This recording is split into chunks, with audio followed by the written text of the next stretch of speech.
Avokado za vas pravi nekoliko vrsta izveštaja. Oni su tačni i izuzetno korisni za vaš rad. Naravno, izveštaji zavise od pravilnog korišćenja programa. U dnu strane možete primetiti iznos koji se odnosi na ostvaren promet u toku današnjeg dana i od početka meseca. Ovo je najgrublji izveštaj za praćenje rada kancelarije. Kada kliknete na iznos, osvežit ćete polje i pojavit će se aktuelni novi iznos. Kada kliknete na meni izveštaji, pojavit će se pod meni sa više vrsta izveštaja. To su finansijski izveštaji, evidencija prometa, predmeti preko 10 i 15.000 evra i izveštaj o nerezidentima. U finansijskom izveštaju možete pronaći informacije o tome koliko svi u kancelariji su uradili predmeta za određeni vremenski period.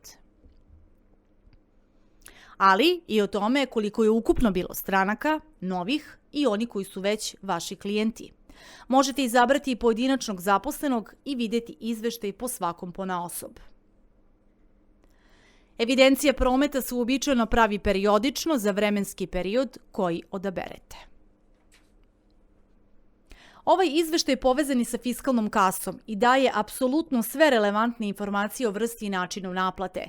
Fajl se može snimiti kao Excel dokument ukoliko je potrebno da ga prosletite vašem knjigovodstvu. O izveštaju nerezidenata 10 i 15.000 evra govorili smo ranije.